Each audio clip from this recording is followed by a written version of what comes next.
Hello everybody and welcome to another edition of Big Tiger Plays Modular Mayhem.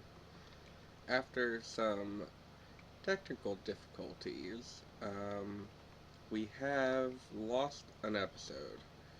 So I am going to go through and show you guys basically what we did. We have updated the pack to the latest version. I think it's 1.2 in FTB, which is also 1.1.1 in Curse. So if you're playing along at home, go ahead and go look for those updates. That is not what I had a technical difficulty for. That was on my own part, some settings in my recording software, which I also updated, did not transfer with the update. So we had a pretty terrible recorded episode, so I need to basically redo and show you guys what we did last time.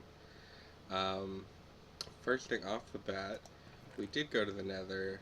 We found ourselves a Nether fortress, and we have ourselves a blaze spawner, which is going to be very nice soon. We also made all of the materials for a Mitraline Furnace. And we also found ourselves a meteor from Applied Energistics. We'll probably get into Applied Energistics at a later time, but right now let's go ahead and build ourselves our Mitraline Furnace. So let's look it up in the book. Let's go here. So basically what we needed to do is, some of this crafting is just repeated with different materials. So you basically take your magical ingot, we all know how to get from our previous episodes, and you're surrounded by these Mitraline dust to get a Mitraline ingot. And you do the same thing you would normally do in order to get a plate, like we did with magical ingots, except you do them with Mitraline ingots. Use those Mitraline ingots to make Mitraline plating, just like we made the magical plating over here. And you can make these crystals by surrounding a dust with ingots.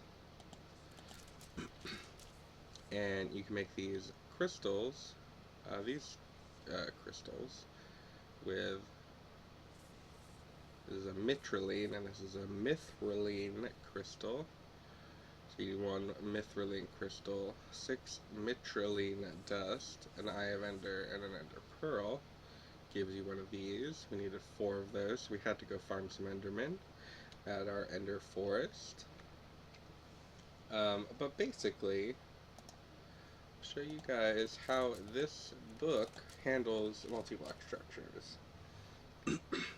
So this is, the center is 0, 0, and you go out in the X, Y, and Z, I guess X and Z directions. So think of this as your normal Cartesian plane for you math literate people out there. Your X, Y, except in this case is X and Z, because we're in Minecraft. So you start at 0, 0, and it basically looks like you go up 1, you go up 2, -1, -2, then you go Z in the Z direction. So it looks like a plus sign. This is a 5x5, so let's make sure we have enough room. 1, 2, 3, 4, 5. So like right there. And then you go 2 in each direction. We have our nice fancy connected textures, just like our enrichment chamber. Okay, so we make a plus. Then we have 1 in each corner, and then out 2 in each. So it looks like on the diagonal. So we go bam, bam, bam, bam, and there, and there. Okay. So let's go back. So that's that layer. Now we have 1. So this is -2, 2. So 0, 2. And then, okay, so we put the Mitraline Furnace in the center. That there, and then it looks like all of these come up 1. so. And then I think we bring them up, excuse me, bring them up one more, and then put a crystal on the top. So each of these four corners, not the center ones, go up one more, like so, and then they each get a crystal, which these crystals are nice and fancy. Like so. Perfect. Perfect. So what you do with this, you'll see now we have particle effects on the top. This is, each of these crystals draws energy from another dimension, from Hawana, which is basically where all of the Essential Craft stuff is coming from. It basically is radiating into this world. But it draws its energy from the other dimension, kind of, you know, like an ender chest thing, you know. Things along those lines draw their power from the end. But this is using Hawana to power this. We don't have to supply it any power. It doesn't require any MRU. Just basically drawing power from the other dimension's sun, which is green, apparently. And basically, these do draw power. There is some, you know, invisible math going on here. But if we go, let's put a gold ingot in there. Gives us 8 iron. Gold, 8 iron. I'll just put all of it in there. You can see it ran out of power. And it will slowly recharge. So this isn't, you know, it's not free. Well, it is free. The only price you pay is time. You have to wait for it to recharge each time, and you will get yourself the result. The thing with this is you don't have to have anything in there. It'll recharge an internal buffer, and you'll be able to do, you know, lots of things at one time. But let's look up. What did we do? Ender Pearl. So if you look up an Ender Pearl, we can take 2 blaze rods, and you can turn it into 3 Ender Pearls. And I believe it'll go in both directions as well. So let's look at the recipes. We can turn a Mitraline dust into the ingot, which, if you're following along at home, that is a very good deal. A Mitraline ingot is a piece of iron turned into a magical plating, and then surrounded by 4 Mitraline dust. So we're skipping the iron part first off. We don't need iron to make ingots anymore, this kind of ingot. And we don't need to put it on our magician's table, and we only need 1 dust instead of 4. So that's a very good one. We can turn emery resonating crystals, which we haven't made yet, but those are easier to make than these, so that's a good thing to do. And we can turn these into the fading crystals. We can turn fading crystals into dust. We can turn glowstone into Mitraline dust, which is very good. We can turn 8 iron into a gold ingot, or vice versa. Gold into 8. We can turn 2 diamonds into emeralds. Emeralds into diamonds.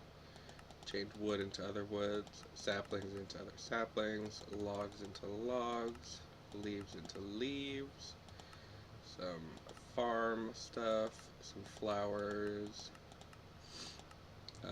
you know, blaze rods into ender pearls, and vice versa.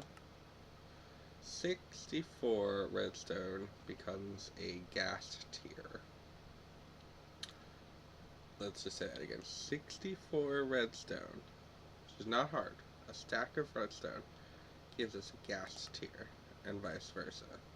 That's a really nice one to have in our back pocket, because farming ghast tiers can be awful. I don't know what we're going to need ghast tiers for, but this would be very nice to have. I wish we had this in every mod pack. Clay and gunpowder. You can actually cook things in it. Fish, records, you know, some mob drops. Here we go. 3 skulls turn into a wither skeleton skull. That is going to be very nice to have when we're summoning withers, and it works the other way around. And that's pretty much it. Coal into charcoal. It's pretty much all we'll be using it for. But this is going to be extremely useful. We're no longer going to need ender pearls, because we can make them out of blaze rods, which conveniently, it's not convenient, I did this on purpose. I went and got ourselves a blaze spawner. I'm not going to put it, I'll put it down for a second. Got ourselves a blaze spawner, just so you guys can see. Oh, no. Here we go. Put you away. So we basically have access to as many blaze rods as we need, and as many ender pearls as we need. We can basically turn our gold, which we seem to have a lot of gold, which we're not really using, into iron, and back and forth. And we'll be able to interchange emeralds and diamonds as we see fit, and so on and so forth. And that wasn't even that expensive of a machine. But the next thing we're going to try and get into is this wind rune. I believe it is made out of pale, magical, and mitraline plating. And we will be using this in order to make these wind crystals. We're going to need wind crystal armor, and it will be our first set of armor from Essential Craft. That's what we're going to focus on getting up and running next time. I am sorry that this is a sort of short episode, because we did have some grand adventures in the Lost episode. But you know, c'est la vie. I guess anyway, if you like what you've seen, please hit the like button, please hit subscribe, and I'll see you guys in the next episode.